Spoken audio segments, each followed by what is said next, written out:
우리 구약 성경에서 모세 다음으로 중요한 선지자가 한 사람이죠. 바로 엘리야입니다.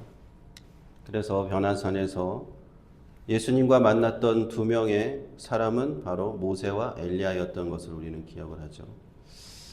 이렇게 하나님께서 크게 쓰시는 선지자 엘리야가 오늘 보면요, 이 여러 가지 일들을 겪게 되는데 그 일들을 겪으면서 선지자로서 사실은 영적인 훈련을 받는다는 것을 어떤 신학자가 이제 지적을 했는데 제가 그 얘기를 듣고 참 공감을 많이 했습니다. 엘리야가 처음부터 그런 엄청난 능력의 선지자가 아니라 하나하나 엘리야가 훈련을 받았구나라는 것을 오늘 말씀을 통해서 좀 보게 됐습니다. 엘리야가 아합과 이세벨에게 가뭄을 선포하죠. 바알 우상을 섬기는 그 북이스라엘 왕들 그리고 그 백성들 앞에서 너희가 살아계신 여호와 앞에 돌아오라. 여호와 하나님만이 참 하나님이시다라고 이제 선포하는 겁니다. 엘리야의 이름이 무슨 뜻이라고 했죠? 엘리 하면은 나의 하나님, 야 하면은 여호와는 나의 하나님이시다. 엘리야 자체가 그 이름 자체가 자기의 그 사명이에요.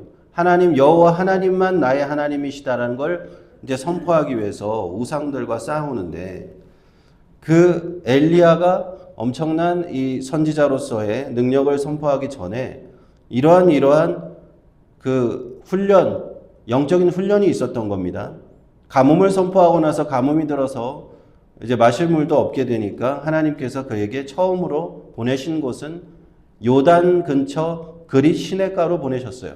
그릿 시냇가에서 시냇물을 마시고 까마귀가 보내주는 그런 물어오는 그 떡과 고기를 아침 저녁으로 먹었단 말입니다. 그래서 하나님을 의지하는 그런 훈련을 한 것이죠. 그 그릿 시냇가에서.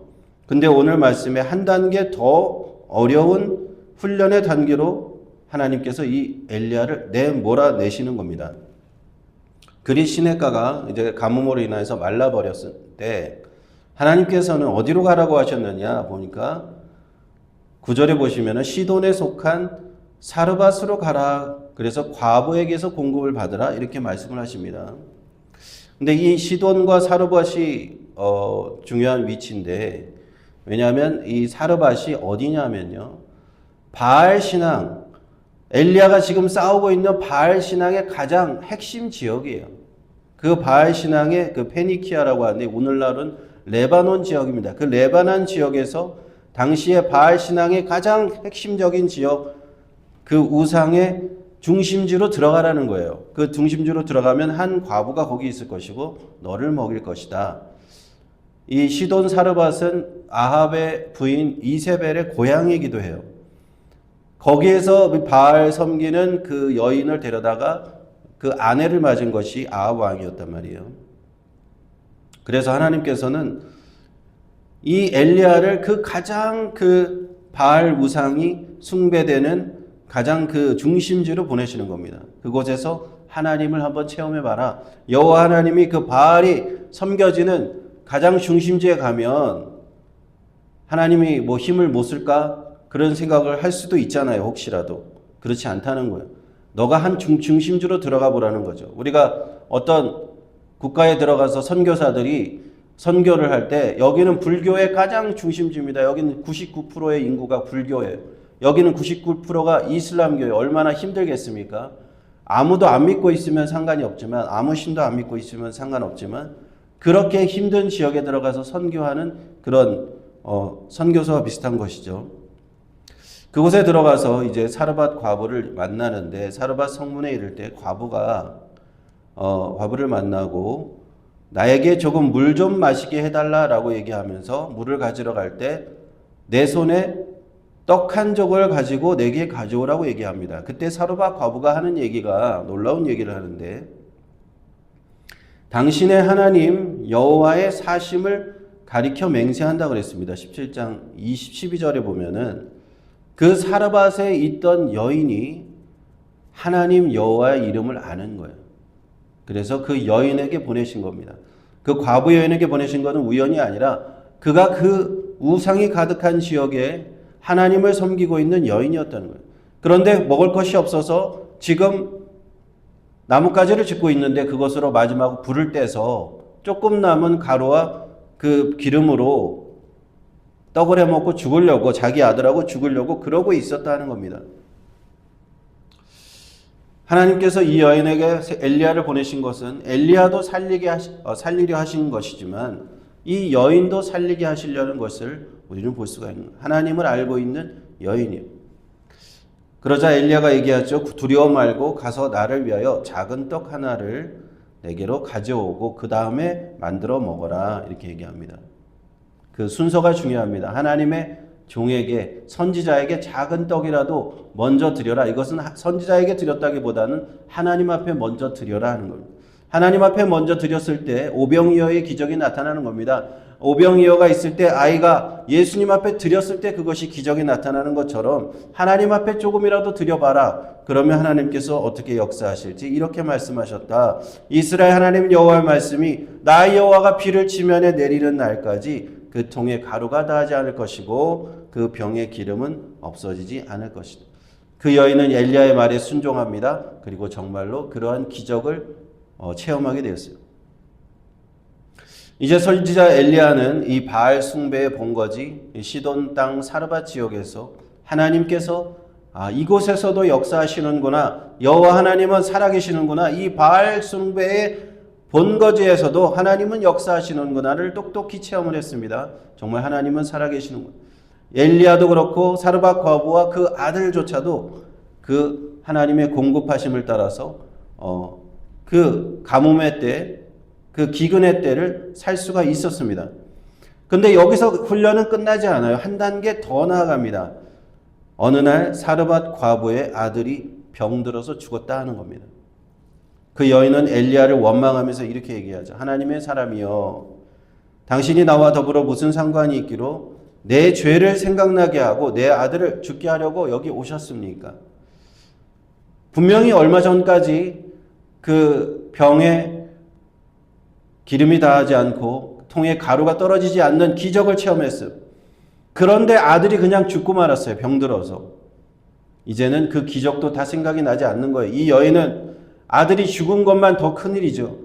이때까지 그 기적으로 먹고 살았던 그 기적은 까맣게 잊어버리고 엘리야를 원망합니다. 엘리야가 와서 내 죄가 드러나고 하나님께서 내 죄 때문에 아들을 벌하신 것 아닙니까?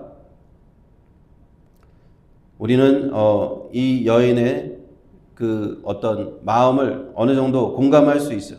그렇게 아들이 죽게 되었기 때문에. 그때 엘리야는 한 단계 더 어려운 영적인 훈련을 받게 되는 겁니다. 그것은 무엇인가? 하나님께서 먹이시는 훈련뿐만 아니라 이제는 여호와 하나님이 죽은 자도 살리실 수 있는 생명을 주관하는 분이라는 것을 증명해내야 되는 거예요. 그것도 이방 땅에서 바알이 숭배되고 있는 그 가운데서 생명의 근원이신 하나님을 체험해야 되는 거예요. 그때의 20절을 보시면 이렇게 나옵니다. 여호와께 엘리야가 자기 침상에 그 아이를 누이고 여호와께 부르짖었다 그랬습니다. 부르짖었다. cry out 영어로 하면은 아주 소리 질러서 여호와께 부르짖는 엘리야의 모습을 보는 거예요. 하나님 이거 어떻게 된 겁니까? 하나님 지금 하나님께서 보내셔서 여기까지 왔는데 하나님이 그 공급하셔서 다 먹고 지금까지 잘 지내다가 갑자기 이 아들이 죽었습니다. 하나님 앞에 부르짖었다. 이 과부에게 왜 재앙을 내리셨습니까? 이 아들을 왜 죽게 하셨습니까? 엘리야는 처절하게 하나님 앞에 부르짖습니다.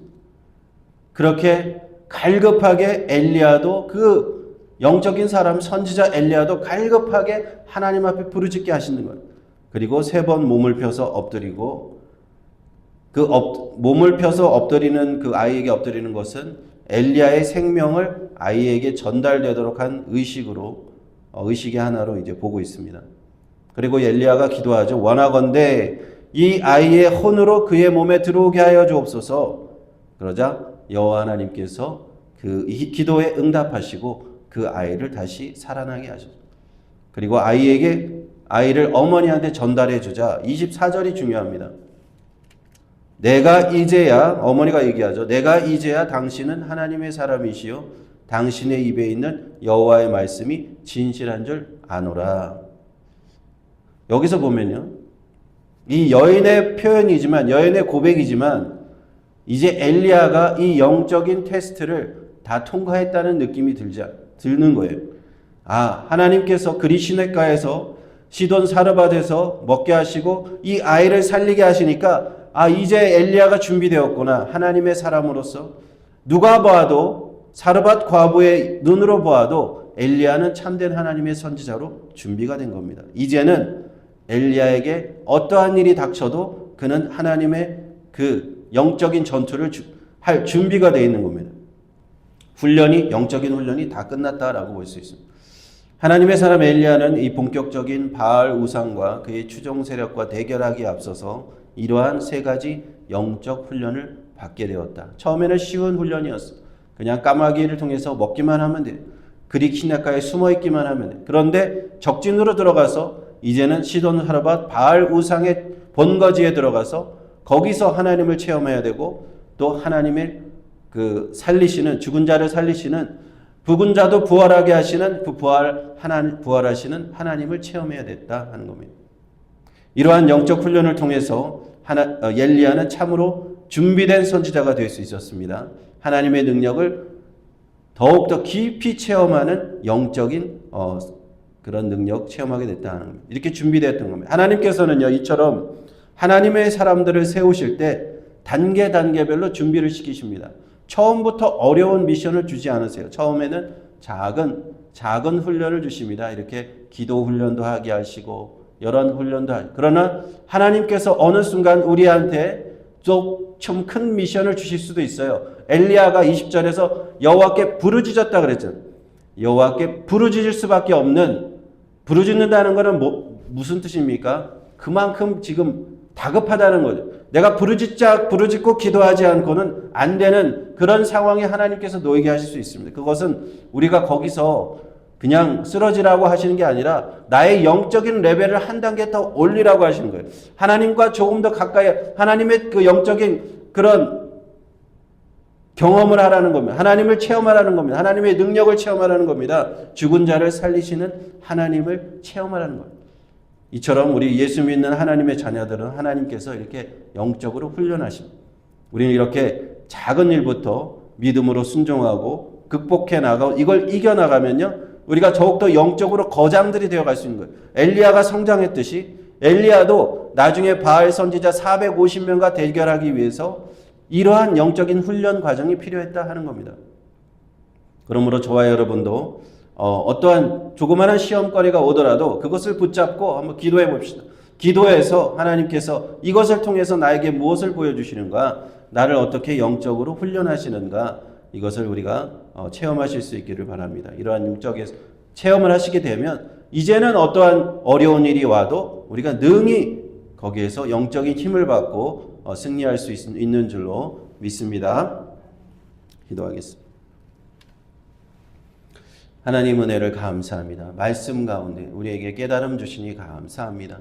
엘리야를 훈련하시는 하나님께서 우리도 이 땅 위에 살 때 하나님을 의지하고 예수님을 의지하고 성령님을 의지하는 아버지 하나님, 그러한 영적인 훈련을 우리에게 주심을 주님 보았습니다.